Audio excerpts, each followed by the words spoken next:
ওর কলিজা মেপে না দেখা অবধি আমার শান্তি হবে না। ফেটিক্স মাথা নিচু করে বলল, আচ্ছা। আবরার সাথে সাথে দরজা লাগিয়ে দিল, আর ফেটিক্স দীর্ঘশ্বাস ফেলল। আবরারের হুটহাট করে রাগ উঠে যাওয়াটা নতুন কিছু না। তারপর ফেটিক্স পা বাড়ালো নিজের কাজের দিকে। বিমানবন্দরে কাছের দরজা পেরিয়ে বাইরে বেরিয়েই কুহেলির মুখে হালকা বাতাস এসে লাগল। বাংলাদেশের রাতের গন্ধ অদ্ভুত চেনা, অথচ নতুন। আবরার পাশে দাঁড়িয়েছিল গম্ভীর মুখে। পিছনে বডিগার্ড লাগেজ টানছিল ট্যাক্সির দিকে। আকাশে ছিটেফোঁটা তারা, নিচে শহরের আলো ঝলমলে। সব মিলিয়ে এক ধরনের নিস্তব্ধ উষ্ণতা ছড়িয়ে আছে বাতাসে। প্রায় রাত 10টা ছুঁই ছুঁই। এয়ারপোর্ট থেকে বেরিয়েই গাড়িতে উঠল ওরা। দীর্ঘ ফ্লাইটের ক্লান্তিতে কুহেলির চোখ বুজে আসছিল, কিন্তু তার ভেতরে এক অজানা কৌতূহলও ছিল। আবরার ওকে কোথায় নিয়ে যাচ্ছে? সেই জঙ্গলের বাড়িটা? কুহেলি ভেবেছিল হয়তো সেই ভয়ানক নিঃসঙ্গ বাড়িতে উঠতে হবে, যেখানে একসময় কেবল ছায়া আর শীতলতা বসবাস করত। কিন্তু গাড়ি যখন শহরের ব্যস্ত রাস্তা পেরিয়ে উঁচু দালানের দিকে মন নিল, তখন তার ধারণা ভেঙে গেল। আবরার নিঃশব্দে বলল, এই তো পৌঁছে গেছি। অবাক চোখে জানালার বাইরে তাকালো কুহেলি। চকচকে গেট, নিরাপত্তা রক্ষী, আলোকিত বাগান, সব মিলিয়ে যেন কোনো বিলাসবহুল সিনেমার দৃশ্য। গাড়ি থামতেই গেট খুলে গেল, আর ভেতর থেকে দেখা গেল এক বিশাল ডুপ্লেক্স বাড়ি।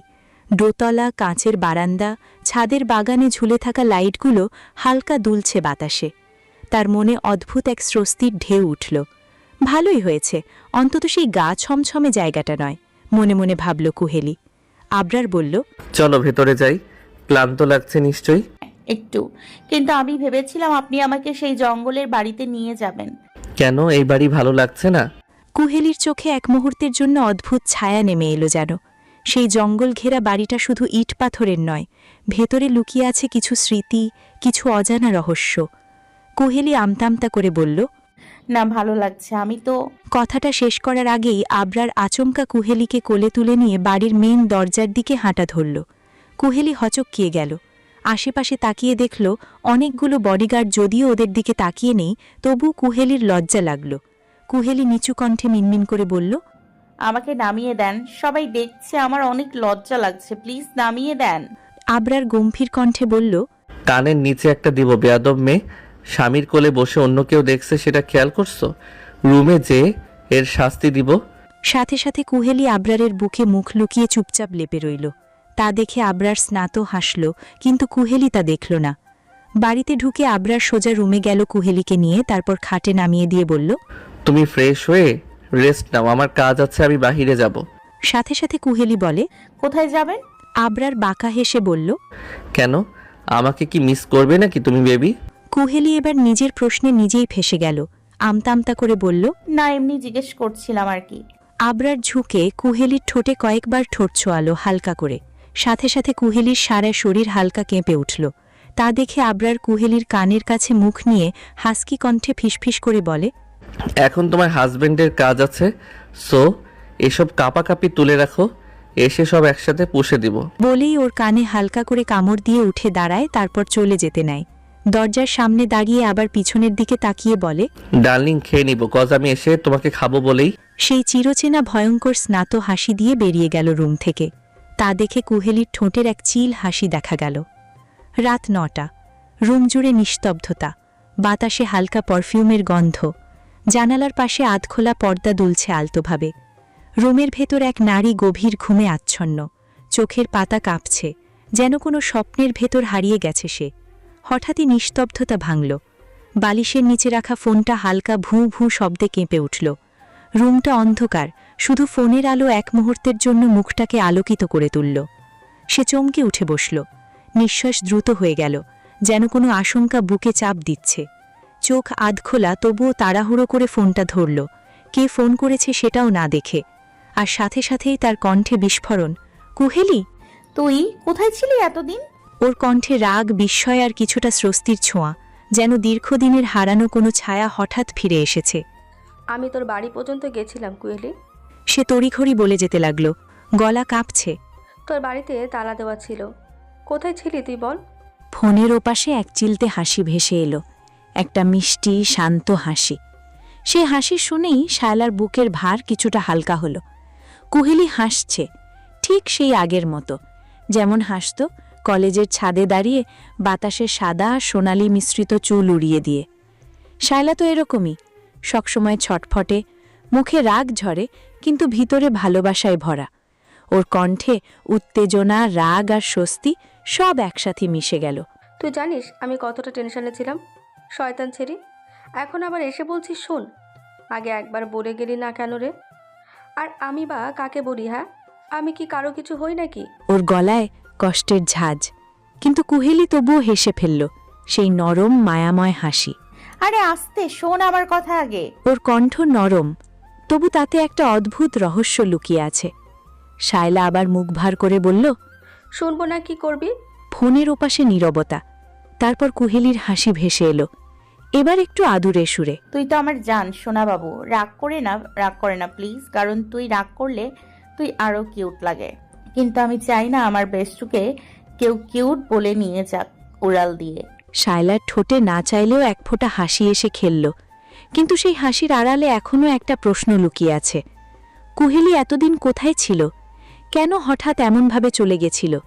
ফোনের ওপাশে কুহেলির কণ্ঠ এবার অনেক শান্ত, অনেক পরিচিত শোনাল।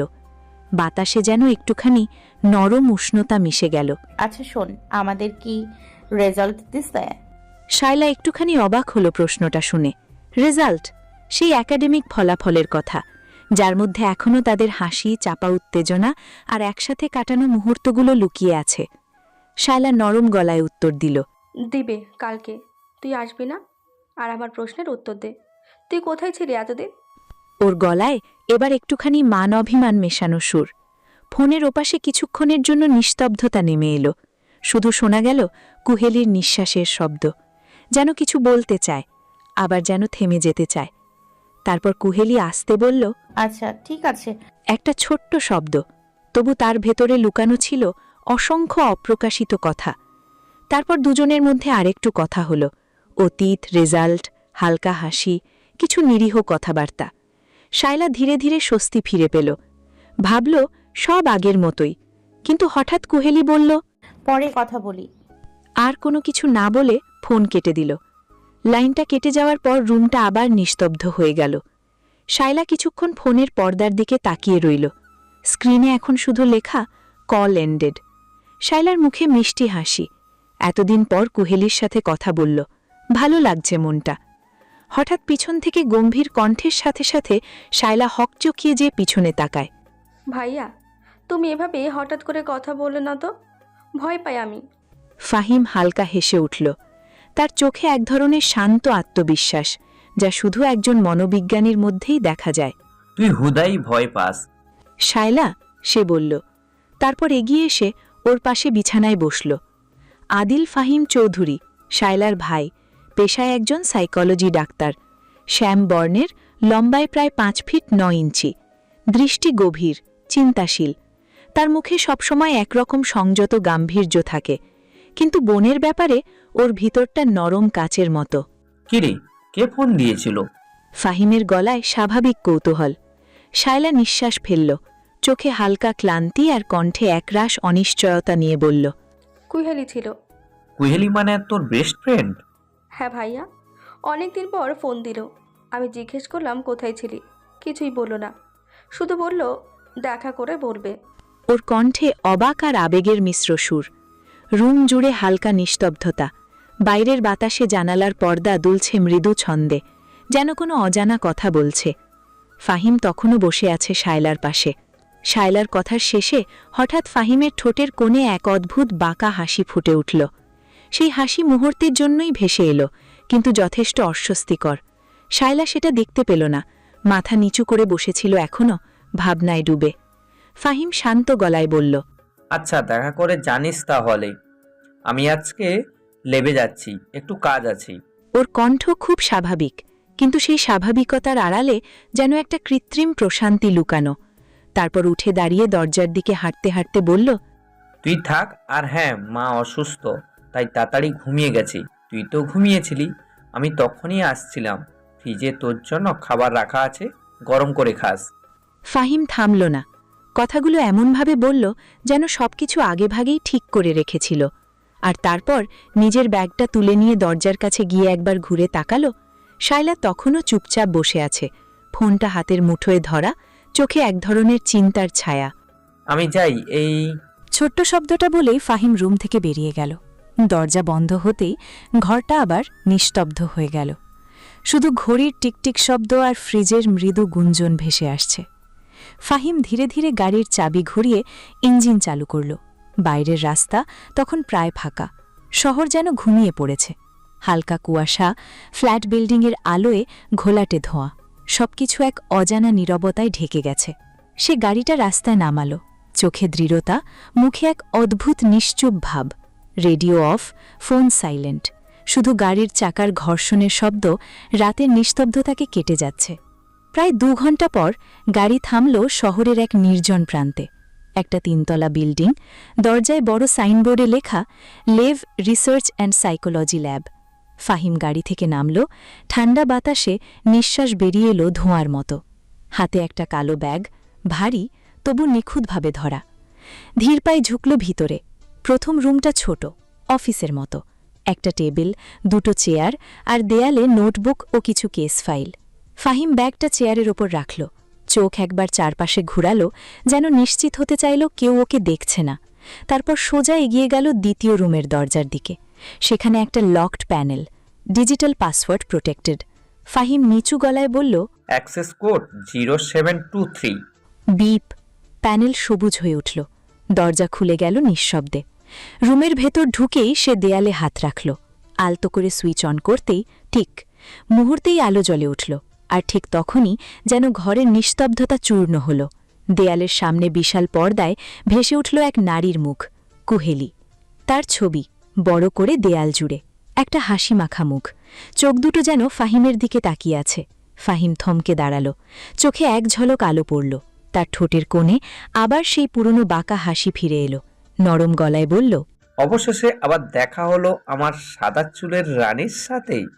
রুমের ভেতর হালকা ধোঁয়াটে আলো, এসিটা বন্ধ, তবু বাতাসে ঠান্ডার সঙ্গে মিশে আছে একরকম ঘন নিস্তব্ধতা। দেয়ালে এখনো ভেসে আছে কুহেলির ছবি। বড় পর্দা জুড়ে সেই হাসিটা স্থির, অথচ চোখ দুটো যেন জীবন্ত।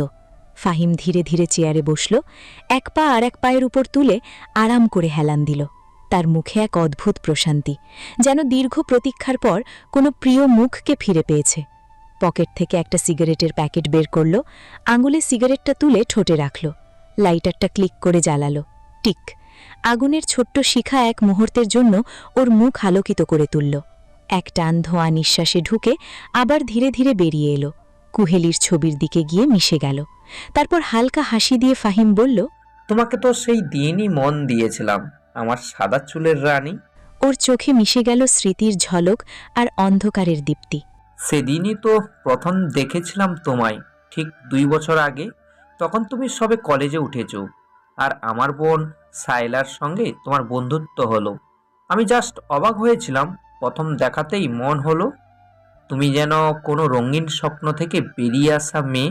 ফাহিমের ঠোঁট থেকে ধোঁয়ার সরু রেখা উঠতে থাকল। সে ছবির দিকে তাকিয়ে বলল, সাদা চুল, যেন জ্যান্ত এক পুতুল, একেবারে অন্য দুনিয়ার। তার চোখে এখন এক অদ্ভুত ঝিলিক, মুখে বাঁকা হাসি, কণ্ঠে মুগ্ধতা আর উন্মত্ততার মিশ্র সুর। ঘরটা এখন সম্পূর্ণ ধোঁয়ায় ভরে গেছে। সিগারেটের শেষ টানটা ফাহিমের ঠোঁটে জ্বলতে জ্বলতে নিভে গেল। দেয়ালে কুহেলির ছবি, একই হাসি, একই চোখ, যেন সে সবকিছু বুঝতে পারছে কিন্তু কিছু বলছে না।